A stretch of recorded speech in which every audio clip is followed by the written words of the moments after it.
Sorry about this, but the reason I'm late for this or last week's episode of Vikings at this point is because, like I said in the previous videos, I wasn't really feeling all that great, but thankfully I'm feeling much better now.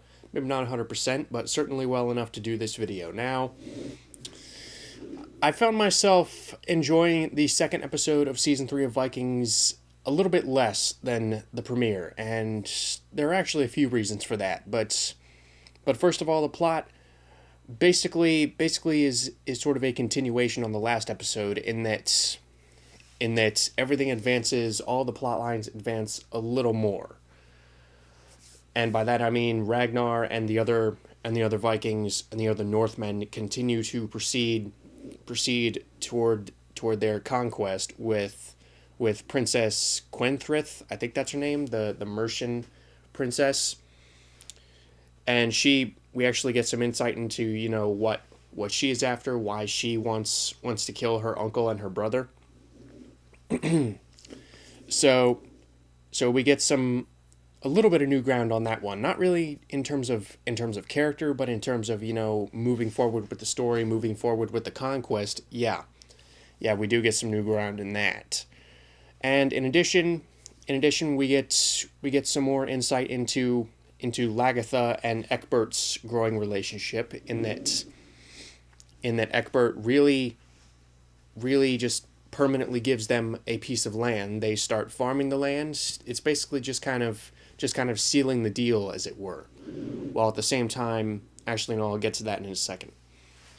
So, and simultaneously back at Kattegat, the three women in the house, Aslaug, Siggy, and Helga, the significant others of three of the main male characters, are having this dream of this wanderer coming with one bloody hand and one ball of white fire, it looks like.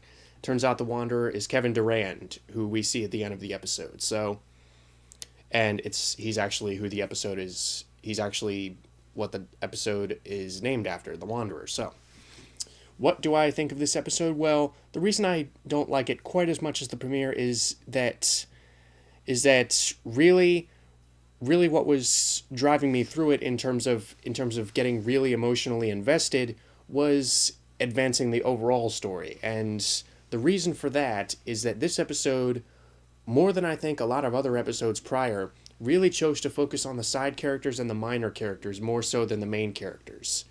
Because really, in terms of screen time and in terms of material and even in terms of dialogue, main characters like Ragnar, Rollo, Bjorn, Floki, they barely got anything to do in this episode. And Ragnar, I think that's the least forgivable. Ragnar is arguably the main character of this show. I mean, he is all over the posters. He is front and center in the cast of characters. He has barely done anything in these first two episodes. I mean, yeah, he sort of led the charge in the first one, and he's technically leading the charge here. But in terms of getting actual dramatic scenes and actually contributing to the drama and the narrative of the episode, he has been mostly sidelined, particularly in this one.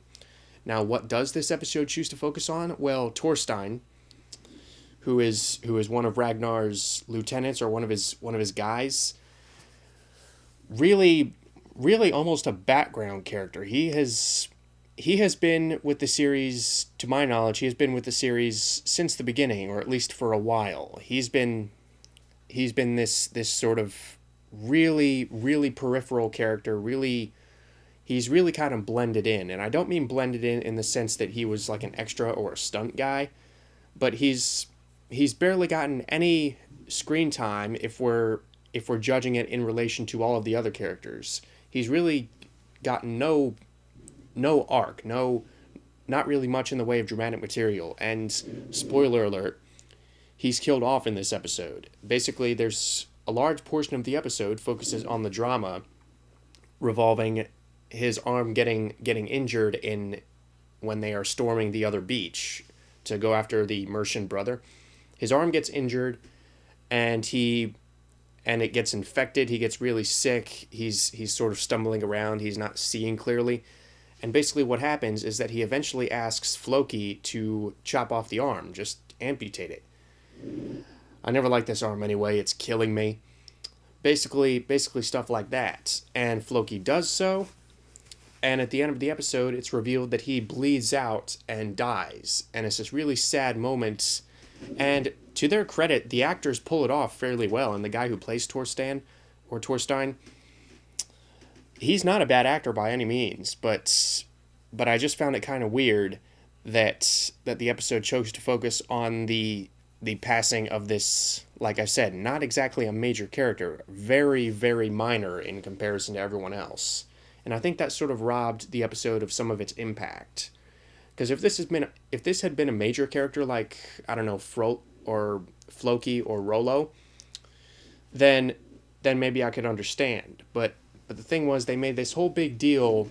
I mean, it goes into slow motion. They have the Wardruna playing music to sort of emphasize the very grim situation that this character is in. And I was just sitting there thinking, okay, so this is... Okay, I think I recognize this guy. This guy has been in a few episodes before, I think. So really that was the case throughout the entire episode, is that their emphasis on the side characters and the minor characters in this episode benefited the characters themselves, the side characters themselves, but at the same time it sort of was kind of a detriment to us getting invested in the main characters and us moving forward with the story. Because when you all of a sudden switch to the minor characters after focusing on the main characters for so long, that when you're trying to tell this bigger overarching story, then it kind of catches audiences off guard and sort of takes them out of it a bit. Or at least that's what it did with me. And not only that how the episode was structured, there was really not much in the way of rhyme or reason between switching scenes. This episode and the way it played out and how it went from scene to scene, what did just kind of feel scattershot, or at least in comparison to some of the other episodes.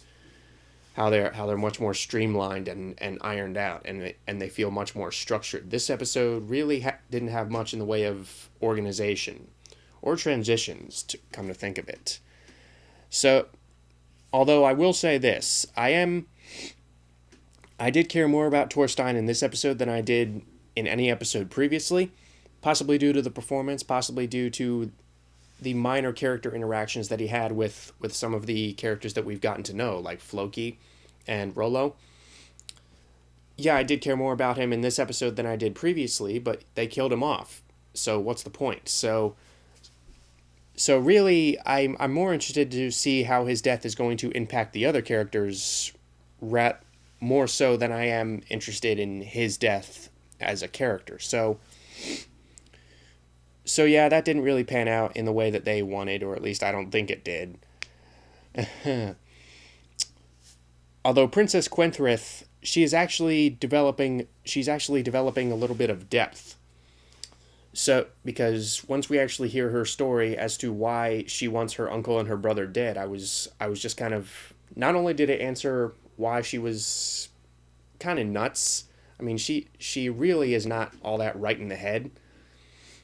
And yeah, the actress, Amy Bailey, I believe is her name, she goes a little over the top at times, but it's that sort of good kind of over the top, almost kind of the Willem Dafoe sort of over the top, or almost like the Keira Knightley in Dangerous Method over the top, where it's clearly supposed to be very extreme. So in that sense, I think it works, or at least it works better than if they just went complete cartoonish. This woman basically she was raped as a kid repeatedly, and when she this scene actually kind of had me chuckling. She says, "I want my uncle's head." So Floki goes and chops off the head, tosses the head to her, and basically what she does, she takes a knife, she stabs the head repeatedly with it, spits on it, and then just tosses it into the dirt, and just kind of lays back with this huge grin on her face, just like oh my god. So yeah, this character is kind of like I said, over the top, but it's entertaining and just how I don't want to say goofy, but just kind of how almost scary she is, just how nuts she is. So yeah, like I said, this episode wasn't quite as enjoyable as the last one. And really, in terms of the main characters, really all we got was the dream sequence with the Wanderer, which I had sort of a passing interest in. I wasn't disinterested, but at the same time, I wasn't edge of my seat going like, "Oh my God, what's going to happen next?" And aside from that, there was the interactions between Lagertha and Ecbert, which actually did something pretty smart, or at least it was smart in my book, in that the show really, the script really emphasized, okay, they're really only being nice to each other because they want something from the other. So Ecbert seeing the his princess chick really starting to fall in love with Athelstan was not really all that pleasing to him because like I said, he's just kind of playing the Vikings to his own ends. He's doing it in a very suave and charming way, and that's part of the reason why I like him. And watching his character, you really do get the sense that he does have some interest in these other cultures. But at the end of the day, he's really kind of doing it for himself. So so I like that, and I also like the fact that Lagertha at the same time was not at all ignorant as to what was going on. She wants something out of Ecbert too. So this whole facade of them being really nice to each other and really charming, almost like he's courting her. That's a lot of that is really just kind of like I said, a facade. Honestly, the most interesting dramatic material that came in this episode was the stuff with Athelstan and him conflicting between or conflicted between his Christian faith and his pagan faith, and how he is really struggling as to which one he is ultimately going to choose when he goes to meet his maker.